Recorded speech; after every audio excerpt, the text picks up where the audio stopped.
Time has come for America to hear the truth about this tragic war. And I've chosen to preach about the war in Vietnam today because I agree with Dante that the hottest places in hell are reserved for those who in a period of moral crisis maintain their neutrality. There comes a time when silence is betrayal. The truth of these words is beyond doubt, but the mission to which they call us is the most difficult one. Even when pressed by the demands of inner truth, men do not easily assume the task of opposing their government's policy, especially in time of war. Nor does the human spirit move without great difficulty against all the apathy of conformist thought within one's own bosom. There has never been such a monumental dissent during a war by the American people. Polls reveal that almost 15 million Americans explicitly oppose the war in Vietnam. Additional millions cannot bring themselves around to support it. This reveals that millions have chosen to move beyond the prophesying of smooth patriotism to the high grounds of firm dissent based upon the mandates of conscience and the reading of history. Now, of course, one of the difficulties in speaking out today grows out of the fact that there are those who are seeking to equate dissent with disloyalty. It's a dark day in our nation when high-level authorities will seek to use every method to silence dissent.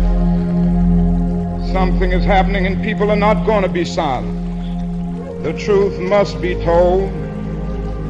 And I say that those who are seeking to make it appear that anyone who opposes the war in Vietnam is a fool or a traitor or an enemy of our soldiers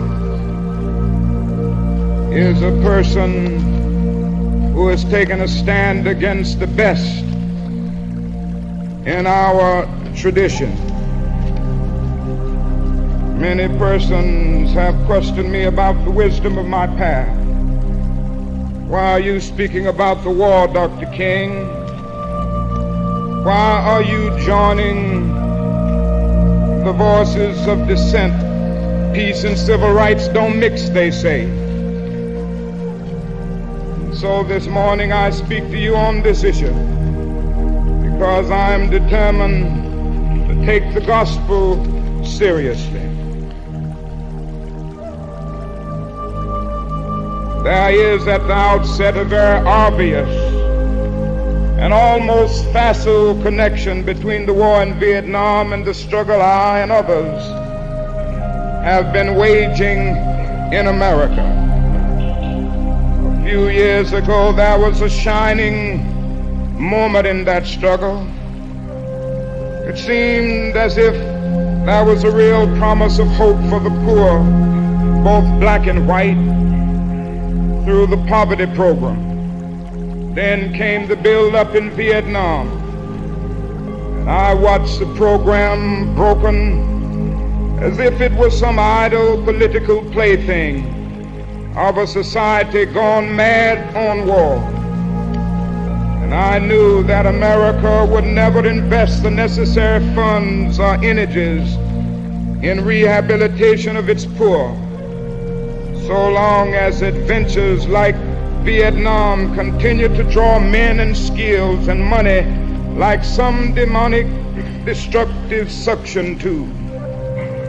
You may not know it, my friends, It is estimated that we spend $500,000 to kill each enemy soldier, while we spend only $53 for each person classified as poor.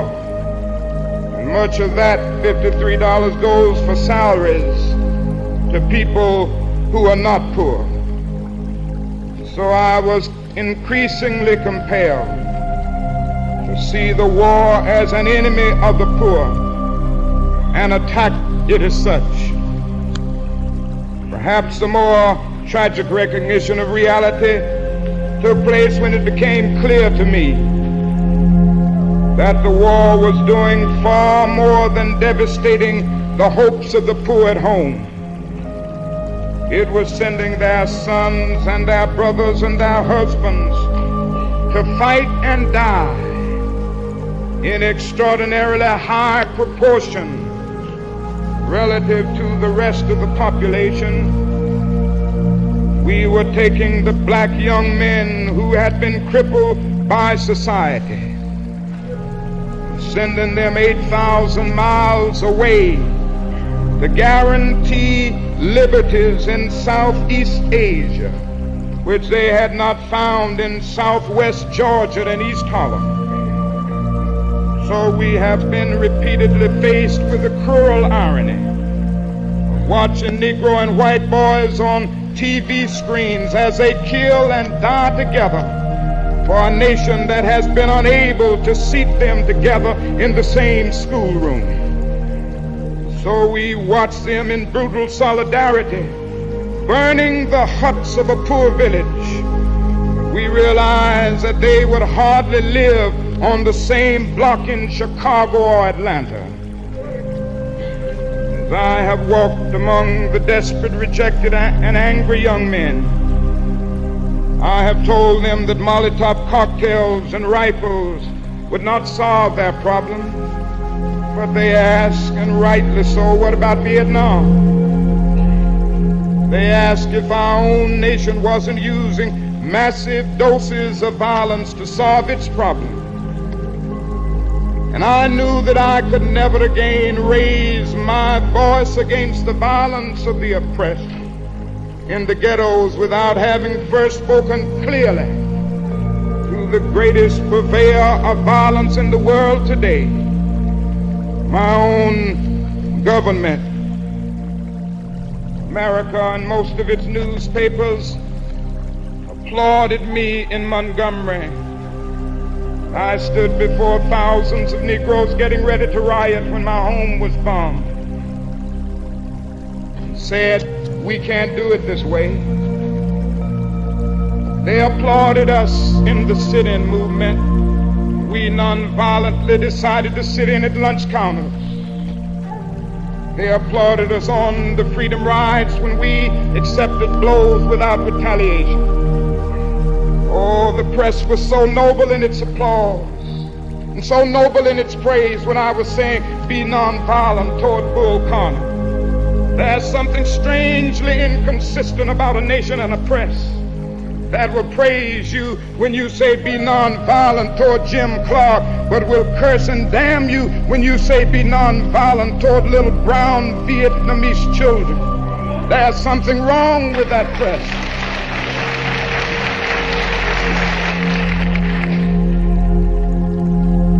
Another burden of responsibility was placed upon me in 1964.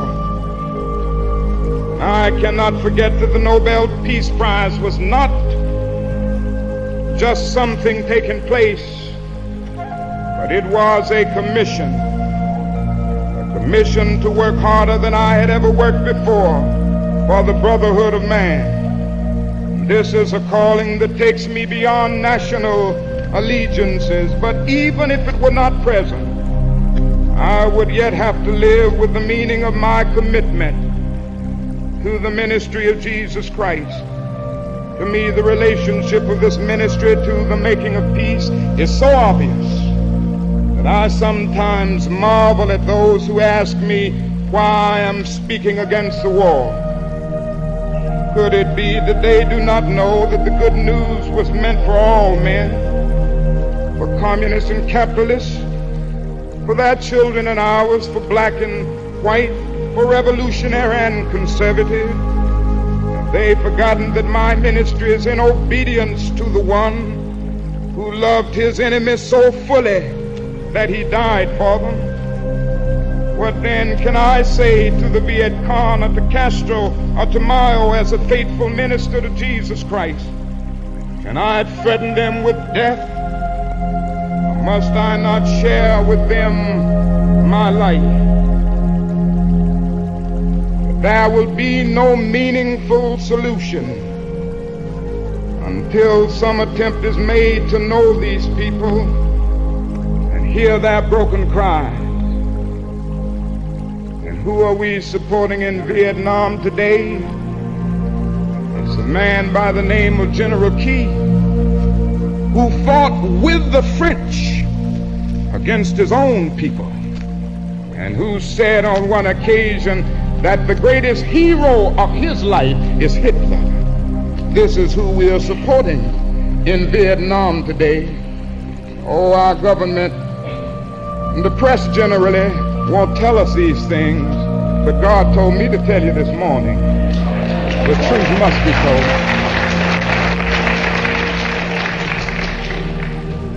All the while the people read our leaflets and received regular promises of peace and democracy and land reform. Now they languish under our bombs and consider us, not their fellow Vietnamese, the real enemy. They see the children degraded by our soldiers as they beg for food. We have destroyed their two most cherished institutions, the family and the village. We have destroyed their land and their crops. This is the role our nation has taken, the role of those who make peaceful revolutions impossible, by refusing to give up the privileges and the pleasures that comes from the immense profits of overseas investment. I'm convinced that if we are to get on the right side of the world revolution, we as a nation must undergo a radical revolution of values. We must rapidly begin to shift from a thing-oriented society to a person-oriented society, when machines and computers, profit motives and property rights are considered more important than people. The giant triplets of racism, militarism, and economic exploitation are incapable of being conquered. A true revolution of values will soon cause us to question the fairness and justice of many of our present policies. True compassion is more than flinging a coin to a beggar. A true revolution of values will soon look uneasily on the glaring contrast of poverty and wealth with righteous indignation. It will look across the seas and see individual capitalists of the West invest in huge sums of money in Asia, Africa, and South America, only to take the profits out with no concern for the social betterment of the countries, and say this is not just. It will look at our alliance with the landed gentry of Latin America and say this is not just. The Western arrogance of feeling that it has everything to teach others and nothing to learn from them is not just.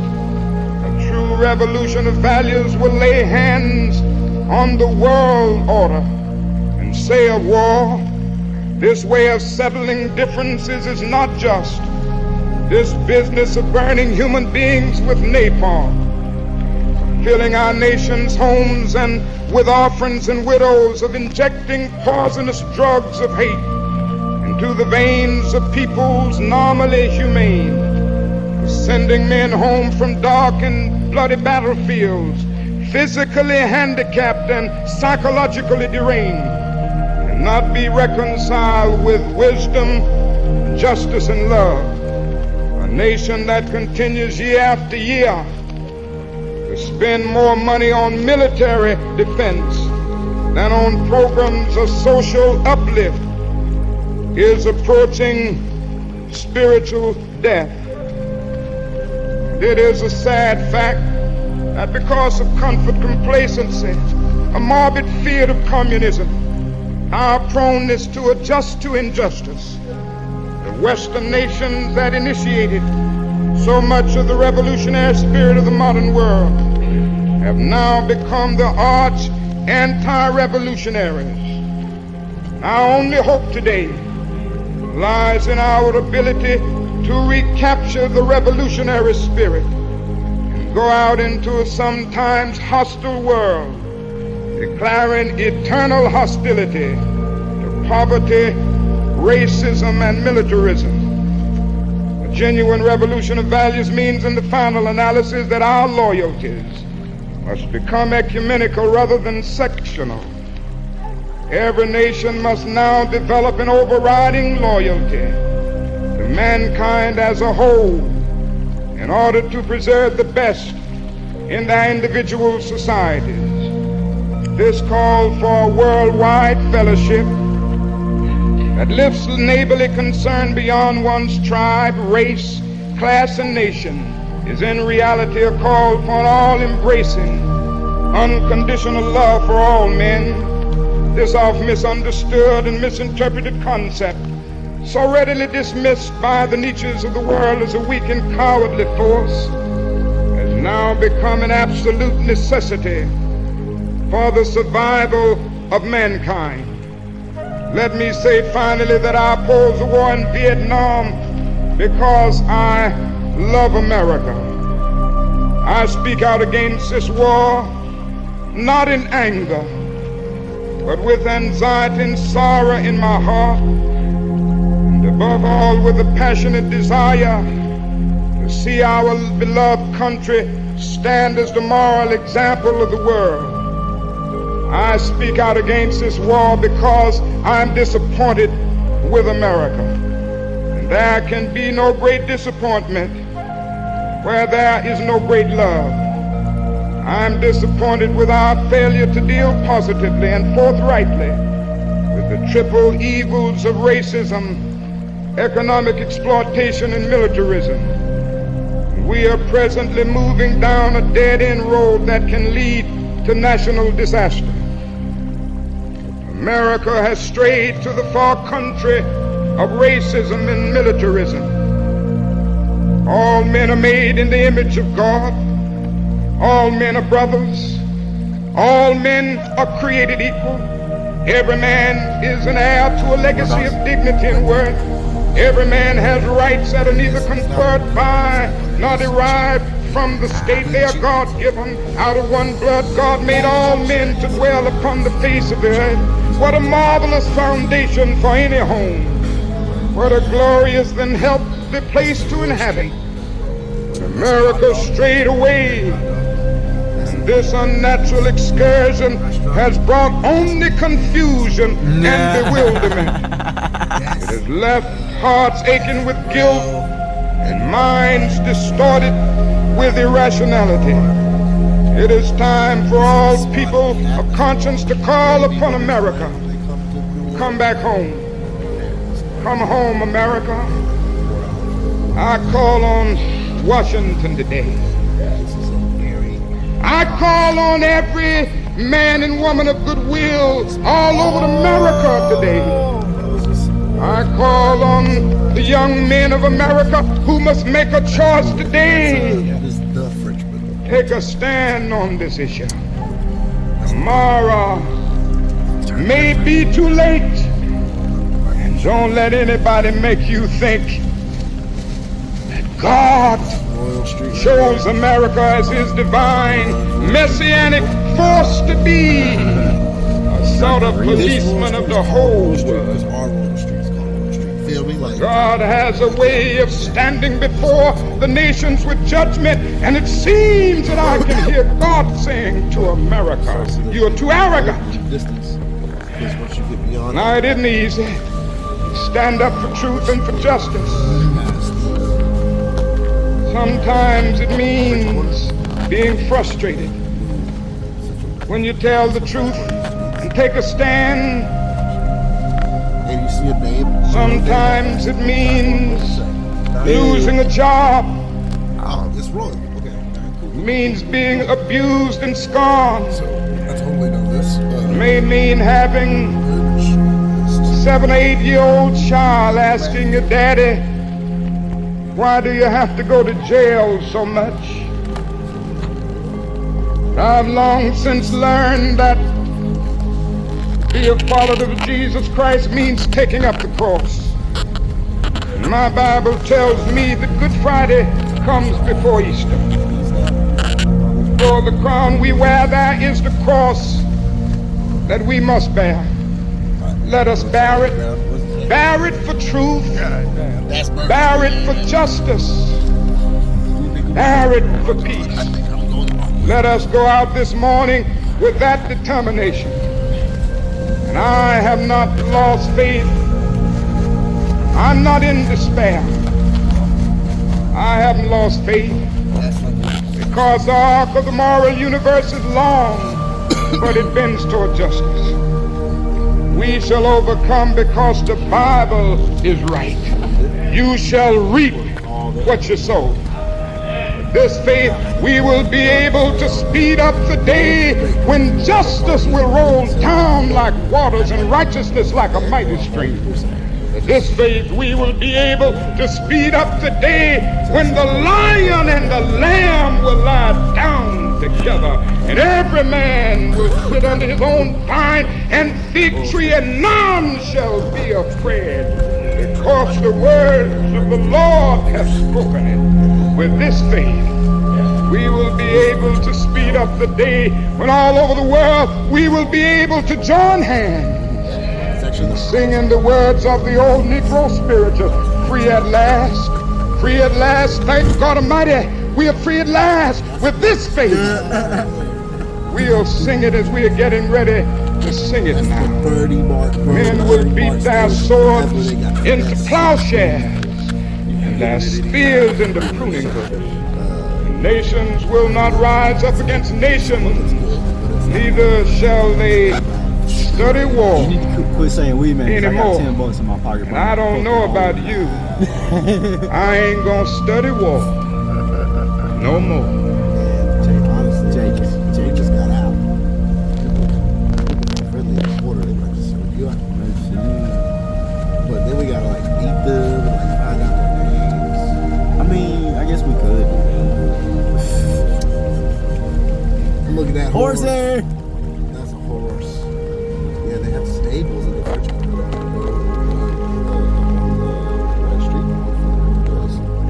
like horse stables. Little insane. Look, that's that man. Has like an aesthetic choice, you know. I come to talk to you Like about the blood condition. I think vampires just have blood condition though. They sound like they were just making kind of like sickle cell, but like the like Eastern they were just European version. anemic. Yeah, they were just very anemic and cold and pale all the time. And people were like, "You're fucking nonsense."